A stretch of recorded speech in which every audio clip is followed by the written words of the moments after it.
Okay, good afternoon. My name is Rusty Leeds. I'm Assistant County Manager.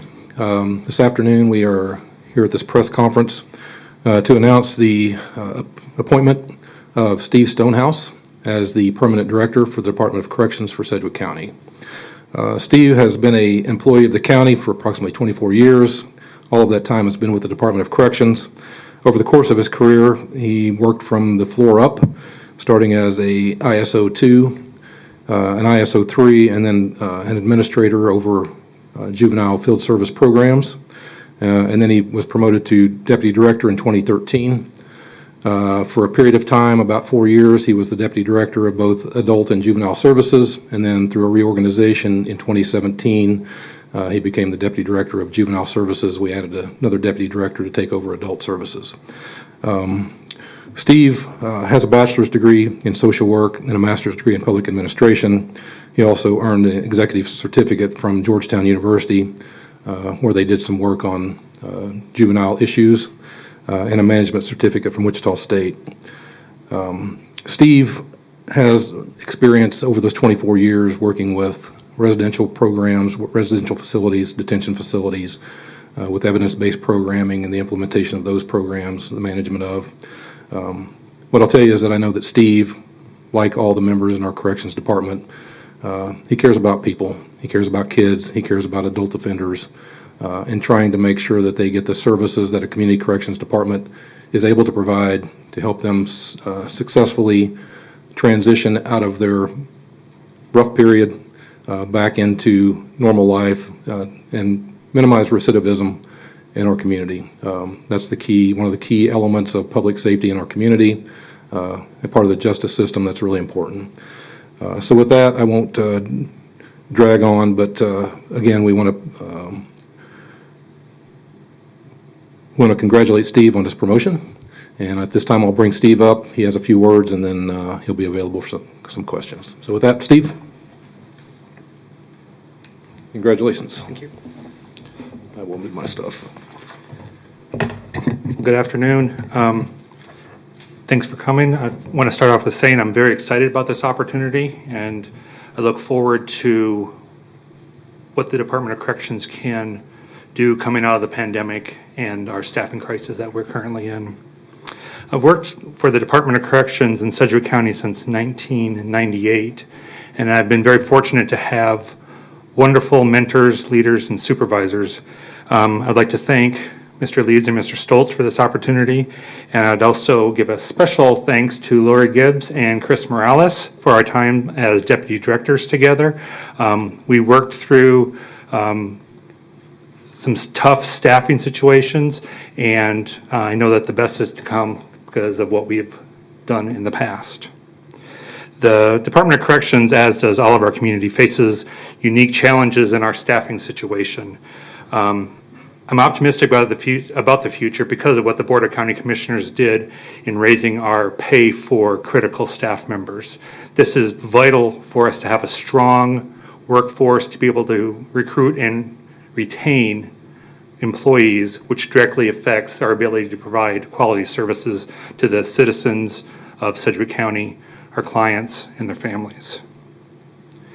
Sedgwick County Department of Corrections exists to provide community supervision, local services, and alternatives to jails, prisons, and correctional facilities. Without a strong workforce, we simply can't complete our mission. So I'm very excited and optimistic that the BOCC has responded to increase wages to help with this critical service. My immediate plans for the Department of Corrections is to implement the Community Task Force's recommendations in the wake of Cedric Lofton's death. This is something that we started working on before the task force was formed, and we look forward to reporting out to the task force in August exactly what we've accomplished and how we're going to meet the timeframes that they've given us. Continued attention to staffing at all programs and to increase the capacity at the adult residential facility, work release facility, and the eventual reopening of the juvenile residential facility. We know that these are important alternatives, and they're best practice to have these available for the offenders that we care for. And finally, I want to establish and maintain open channels of communication with all levels of SCDOC staff members and engage them in moving the department forward. I intend to seek innovations from all levels of DOC staff and to work diligently to implement them to ultimately improve services to our clients. A longer range goal is for the department includes updating our strategic plan. I look forward to hearing from community stakeholders, clients, families, service providers about how the Department of Corrections can enhance community safety through effective community-based programming. That's all I have to say. I'll take any questions anybody has. Sorry, there we go. I know you mentioned the juvenile residential facility. Do you have a certain timeline of when we might see enough staff to start reopening that facility? We've set more of a staffing level goal instead of a time frame. So we know that we have to have a certain level of staffing in order to do 3 shifts and safely. So we've established that benchmark and we're working towards it every single day. The staff members who are still assigned to that program are simply working in other programs right now, either at the adult residential facility or in juvenile detention. So they remain in their slots so they don't get lost in the shuffle, so we know exactly what levels we have to hit. And then with the staffing crisis we've been under, I know you mentioned this wage increase will make a big difference. Is there any other goals or ways to tackle and get more staff in? Well, I know on the department level and on the county level, we've been working on recruitment. So we have a full-time recruiter, and we'll continue to work on getting our message out about what a great place Sedgwick County is to work, and specifically at the Department of Corrections. So right now, those are the 2-prong approaches that we're taking. It's to stabilize it and stop folks from finding other positions, and then to increase their levels. It has worked. Staff are excited about their jobs again. Staff do feel better about coming to work, and we have had at least one person rescind a resignation on the day the new pay increase was announced, just because we're competitive again. Are you looking at changing any skill sets that you're looking for potential applicants in that, that whole process? What types of skill sets and requirements are you looking for people who might want to work, especially at the juvenile detention facility? Well, I think that folks that want to work at the juvenile detention facility, typically if you like kids, that's the place for you. If you like teenagers, that's the place for you, because that's how we see them. They're kids first, and then in a detention center second. I've spent some time at the adult residential facility, and the skill set to work there is just communication and want to help people. I mean, this is really, if you want to get involved with some folks, and if you believe that somebody isn't defined by the worst day of their life, and they can change and move forward, this is the place for you. Just was curious about the KDOC audit that they did. Why weren't those things implemented? Well, I think right now that's part of the lawsuit, so I can't speak to that, but I will tell you that we're implementing everything that has to do with the task force, and I look forward to the results of what they have to say, what we report out to them. Could you talk more specifically about what you guys have implemented that they've recommended? Sure. So the majority of the policy recommendations have already been written. They're in various levels of approval. The Board of County Commissioners have also approved a contract with a new medical provider to have 24-hour nursing care, and to also expand mental health services at JIAC to have mental health staff available there. So that's was recommended by the task force and then was approved by the BOCC for a new contract. Those contractors will be on site beginning August 25th. Our previous provider gave us notice. So in this, between August 25th and the first of the year, they're going to be really ramping up their programs to try to meet our needs for that. And then we've also, like I said, continuing to work on policies and helping staff understand, and the training on the policies and training on the restraint system to ensure that folks understand the changes that have been made to the restraint system, specifically when somebody is in the prone position, that is not a long-term restraint, that is temporary, like we've talked about before. All right, and then previously Sheriff Jeff Easter has called, the jail, the largest mental health facility in our state. Is there a hope that some of the substance abuse and mental health coalition recommendations and stuff can kind of help start to combat that issue we're seeing? Absolutely. The Sedgwick County Department of Corrections Adult and Juvenile Services have seen more deaths from drug overdoses than we ever have before. So this is new for us. This is hitting us in a way that is completely unexpected. Fentanyl use in our community is something that we have to adapt to. I know in adult services and in juvenile services, we have folks in need of mental health treatment. We have kids in JDF who have been approved for a state hospital and there's not one for them to go to. The court has ordered somebody for an assessment at a state hospital and they can't go because there isn't one. So we know this is a problem, and we're hopeful that the coalition's recommendations are implemented so we can move forward on some of these issues. And then what other changes have been made since the Sedgwick Lofton Task Force has made their recommendations, and what are you looking to implement now or in the coming months?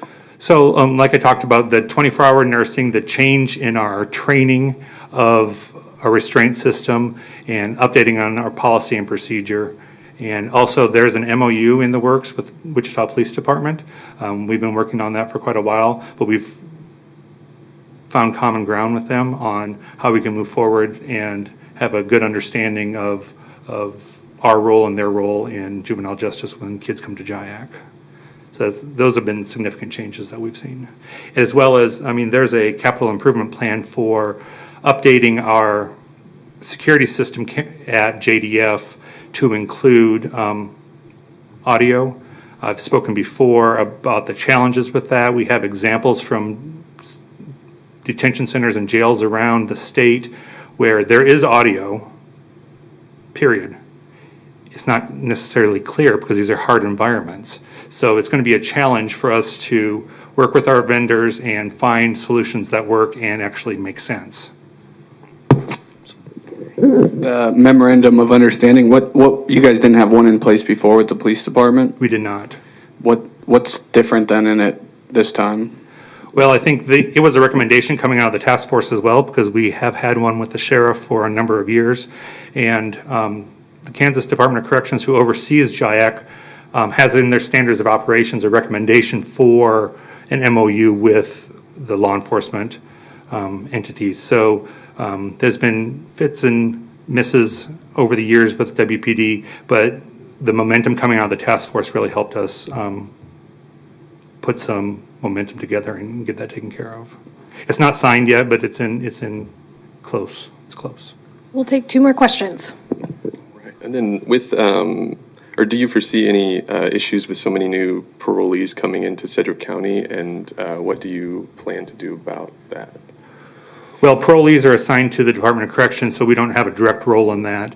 But I know that at the Adult Residential Center, their capacity is down due to our staffing situation. So more individuals assigned to adult res and work release are not able to get out of the jail to come to take advantage of that program. Because at the Adult Residential Facility, the clients all work, they have a job, and they pay rent for their services there. So it's an important program where we're not able to fully take as many people as we would like to because of our staffing levels right now. I guess I'm just curious, why you'd want this position, seeing all the things, the shortages, kind of the issues with JIAC, and then what, the future looks like. You talked on some bright spots, but... Well, the future is going to be a lot of work. It's not an impossible position, but I know that the staff that we have are the best in the state. I know that we have the ability to be leaders again. We've never really stopped being leaders, but we've just had so many challenges with the pandemic, with staffing, with pay, with turnover. I think we're starting to come out of that, and people are starting to get energized again. And as we get more staffing and start programming again and start something new and re-energize people, I think that's what makes the future promising. And why would you want to step into that role? all this stuff going on? Because I think honestly that a challenge is good for everybody, and I know the staff that we have, and I know what they can accomplish, and I look forward to doing that with them. I look forward to helping them make the changes that we need to serve kids, families, and adult clients, and ultimately the community better. I believe in what we do. Thank you so much, everyone. Appreciate you coming, and that's the end of our conference.